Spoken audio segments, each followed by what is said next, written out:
So it's my pleasure, while we have our technical person bringing the slides up, it's my pleasure. I'm going to make 3 introductions. And I have these long, wordy introductions that I'm not going to read. So I just want to recount a story of last night, arriving in Halifax and being in the lobby with Karen Ross. And it wasn't very long into just chatting with Karen that Karen recognized somebody coming in from Fredericton. And I won't say who it was, but this young couple was coming in. And, oh, what are you doing in Halifax? We're coming here to see Ricardo Rendon. And so immediately the conversation happened in the lobby of the hotel of what a fabulous surgeon Dr. Rendon is, and that there was nobody better in Atlantic Canada for this young couple to come and see. And that was said sincerely and without a podium and without a camera. And just to put that couple to rest, that they had really come to the absolute right place to see a uro-oncologist. So tonight we're going to have the honor of hearing Dr. Rendon. You will notice that with his accent that he was born in Colombia. So there's a wonderful lilt to the way that he talks about kidney cancer surgery that we all appreciate. Dr. Wood has already been mentioned here tonight by Doris, but Dr. Wood is clearly the go-to person in all of Atlantic Canada for medical oncology for kidney cancer. And so many people who come over to see Dr. Wood, whether they live in Nova Scotia or anywhere in Atlantic Canada, say, what an amazing person. And I've gone across Canada to patient meetings. I've never met an oncologist who hugs her patients as much as Dr. Wood does. That doesn't happen elsewhere in Canada, so kudos to you for the best hugs anywhere in Canada. And it's special, and it's what's really true of this region and the warmth that you feel when you come here. In Toronto, we barely look at our doctors. But I also want to recognize Heather Walker, who's going to help us later on this evening just for some discussion. Heather Walker is a long-time registered nurse clinical trials specialist who has many, many years, over 13 years of clinical trials experience with oncology, and specifically over 5 years in kidney cancer, specializing in kidney cancer and GU oncology. So we're thrilled to have Heather with us as well, as somebody who really understands and has met many patient faces. And if we have a question, chances are Heather's heard that question before and hopefully has a really good answer for it. So with no further ado, I'm going to pass the podium over to Dr. Rendon, and we're going to hear that accent starting now. Okay. Thanks, Deb, for the introduction. I was a bit disappointed to hear that they were just in Atlantic Canada. But I appreciate that very much. Actually, that gives me the shivers. We take pride in what we do, and I appreciate that. So I'm a urologic oncologist. Pretty much what I do is cancer surgery, and about 2/3 to about 3/4 of my practice is kidney cancer. So about 2/3 of what I do all the time is kidney cancer. So I enjoy kidney cancer, and I enjoy kidney cancer. We're dealing with kidney cancer patients. So Deb asked earlier if Doris had a piece of advice. So one thing that I would like to say to you guys is, as Doris said, you took your disease in your hands. You wanted to be seen by someone else. So don't assume, my piece of advice is, don't assume that the healthcare system is looking after you all the time. We see thousands of patients, people fall through the cracks. So just take your disease in your hands and stay on top of it. Okay, so I'm going to talk a little bit about kidney cancer. This is more of the surgery part is more of a technical talk. I'm just going to give you some information, and Lori will follow. So next. A little bit about kidney cancer and kidney anatomy. So when people come to me and to talk about surgery, sometimes for a small renal mass, it's a small renal mass, sometimes it's only 2 centimeters, and then I say, yeah, but that's going to be a big surgery, and they don't understand why a little tumor that is 2 centimeters would require such a complex surgery, whether it's done open or laparoscopically. The problem is that the kidney is located behind all your bowels, and so for us to get to the kidney requires a lot of work. And there is also a lot of blood going through your kidney at one single time. So if there is an organ that can bleed a lot, it's the kidney. So we have to be very careful when we're using our techniques. So it's a little more involved than removing just a 2 centimeter lump from a muscle or from your skin or something like that. So this surgery even though they're for small tumors, they are complex. And that's this, right? Okay, so kidney cancer is changing. Kidney cancer was a very stale disease up until the mid-1990s. I started to get more interesting first with surgery changes in about 1994, and then eventually with chemotherapy. So it accounts for about 3% of all malignancies. This is all the leukemias together, or the lymphoma. So it is a common surgery. A lot of people haven't heard of kidney cancer, but it's quite common. And the incidence of kidney cancer is going up, so more and more people are having new kidney cancer every year, and it keeps going up. And so that is a problem. And we're doing some studies here when we're actually demonstrated that the incidence of kidney cancer is higher than what is perceived. And there are major changes in the diagnosis and treatment, as I said, over the last 10 years. Next, please. So how do we diagnose patients? Just like Doris was having some gallbladder issues and went on to have some x-rays, and she was incidentally found with a renal mass. And about 80 to 90% of our patients are present with small renal masses incidentally. So we used to detect kidney cancer in the past with big masses, with bleeding or pain. That's actually rare nowadays in less than 10% of our patients. So right now they are incidentally. And tumors, big tumors usually, so tumors that behave aggressively usually present early with that type of behavior, but obviously there are some tumors that can change over time. And most of these small tumors, when they present, they're confined to the kidney. So as Doris mentioned, she had her surgery, and her surgeon said, you are probably going to be fine. And when we say that, we know probably for the type of tumor that you were describing, your chance of having that come back was about 3%. So 97% chance that you have been cured just with that operation. Next, please. So how do we treat this? So up until the late mid-1990s, we were removing the whole kidney. So it is an easier operation to remove the whole kidney than to remove part of the kidney. Removing part of the kidney has more potential complications. And then now we are doing partial nephrectomies. That's a removal of the tumor and a little bit of normal kidney around it. And that's called partial nephrectomy. And the cancer control for these small tumors is about the same.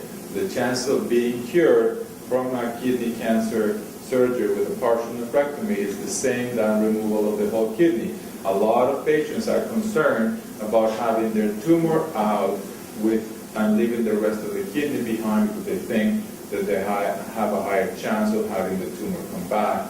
But we have seen that for small tumors, that's not true. So it is, from a cancer control, it is the same.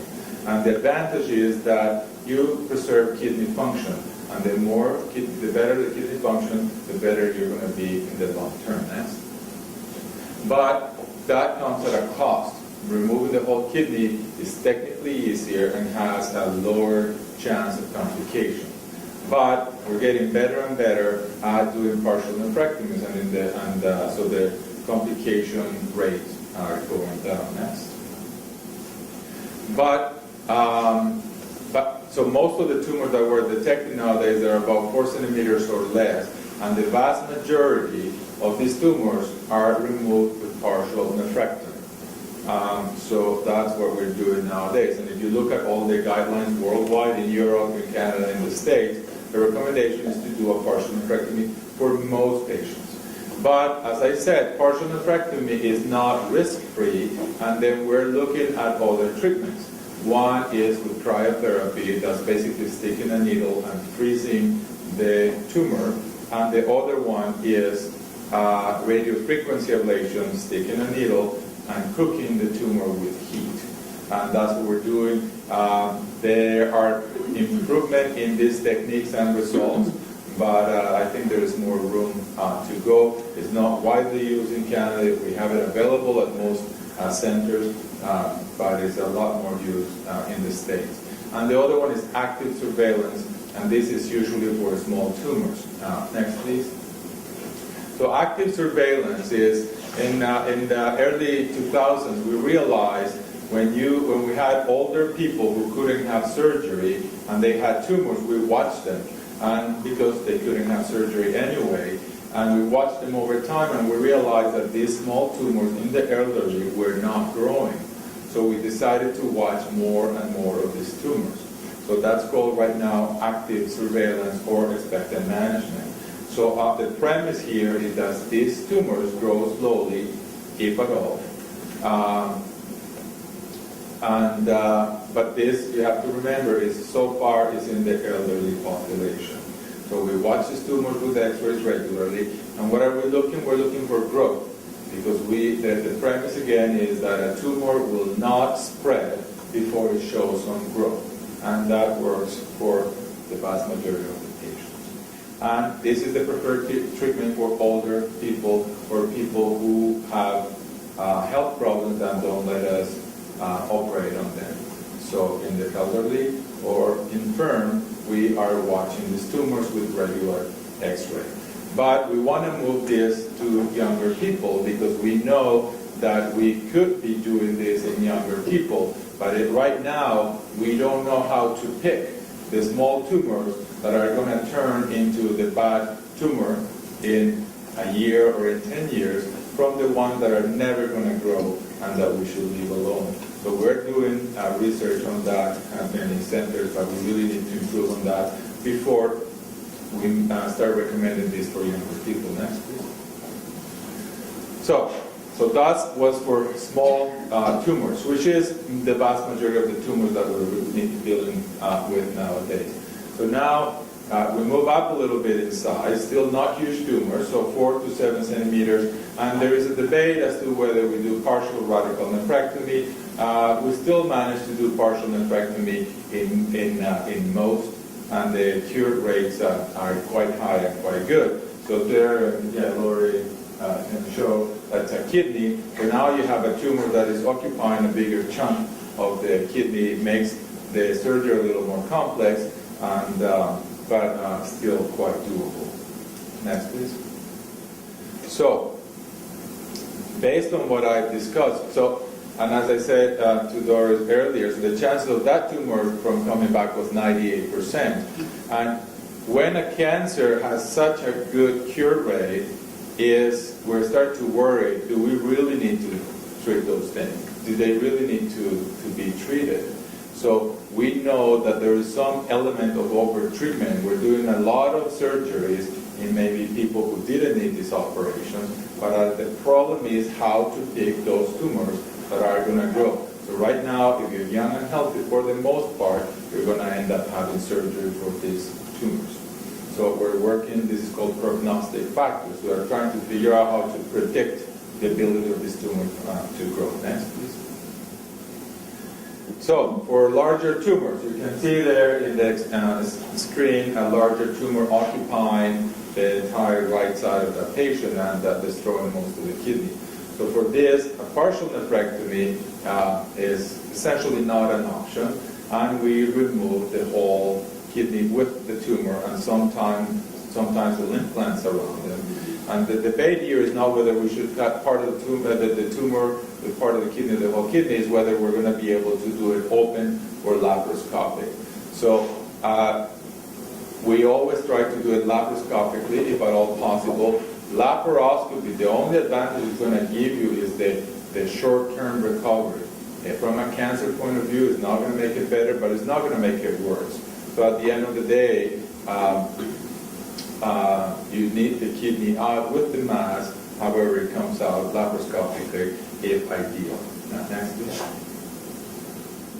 So once these tumors are removed, we have to figure out, so they're assessed under the microscope in pathology. So my patients usually come back about 6 weeks after surgery, and I'm going to tell them what we found.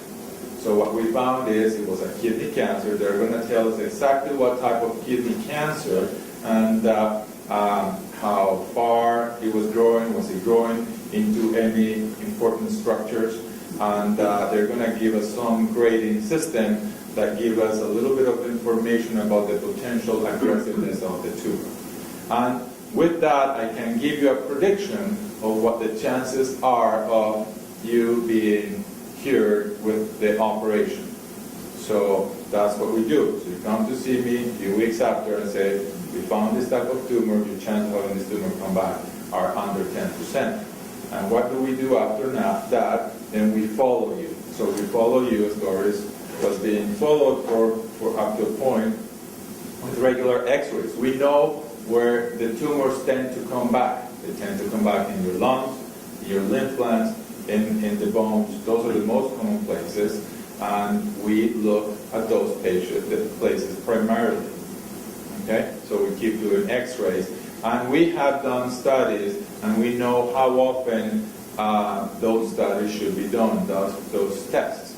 Obviously, we are looking at the bulk of the people. There are people who lie outside of that possibility. Some people, unfortunately, have tumors that grow a lot faster than most people, and there is very little we can do in those situations.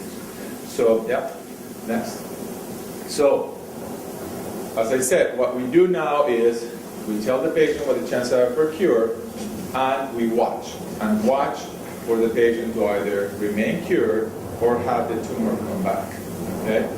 We know that there are some tumors that are more aggressive, and ideally they should be receiving some treatments to try to decrease the chances from coming back, for those tumors coming back. That's called adjuvant treatment. So that is a treatment that is given on top of the initial treatment. And right now we're doing several studies on that. Laura, are you going to talk about that? So Laura is going to cover that. Whether a patient needs to be treated with one of the drugs after surgery. We know radiation is not an option, so it will be only chemotherapy. Next, please. So when we do the follow-up, as I was saying, we look for the lymph glands, the lungs, and we do physical examination and some blood work, and we look at the belly. And we follow different things, different methods. The Canadian Urological Association has some guidelines. I actually noticed that you have them out there in the brochures, so that's very useful. Next. So one of the things when I meet with my patients, I give them the protocol that we're going to follow, so they know what's going to happen. I have a very long backlog, but you know, you have it at home, you put it in the fridge or somewhere, and you know that in about 6 months you have to come back and see me. I say it doesn't have to be 6 months. For some people, it has to be a little more strict, but for most people, it can be a little liberal, a month in and outside at either end. But then you call my office. You know, things are not happening. Call my office if this is not happening, so you help yourself. So, now talking about the potential use of surgery in patients who have metastatic disease, tumors that have spread outside of the body. So, before, we used to recommend surgery, removal of the tumor of the kidney, even if there was spread to the lungs or bones or other parts of the body, assuming that the patient was in great shape, okay, great physical shape. But that was before we ended up with using the targeted treatments that Laura is going to talk about. So things have changed. Next, please. And I'm actually going to skip that. Next. So we used to operate on these people. We used to use some criteria on how to decide which people were going to have surgery before these treatments. But things are changing because these drugs work very well, and we haven't had them for a long time. So we're just starting to get used to figure out how they work before or after surgery. So what we're doing now is we are doing studies trying to figure out whether first the surgery needs to be done at all. So maybe do you just get the drugs with or without surgery. But there's another study that I prefer is the timing of surgery. Do you get the surgery first, followed by the medication, chemotherapy, or you get chemotherapy first, followed by surgery. And we have that trial right now. Maybe Lori is going to explain that next. So that's what we're working on. So other major changes have happened. So now in cancer, we don't work as independent silos. We work together. We usually work out of cancer site team. We have a lot of national organizations creating guidelines, creating groups that help us manage our patients better. And that before, this was a surgeon's only disease. So you had your surgery and you got really sick. Some people got some treatments and that was it. But now there are many, many things happen. So before it was a very stale disease. Now it's actually a very exciting field. And we have to work in a more collaborative environment with medical oncology, radiation oncology, and neurology. Thanks. So that's what I have to say.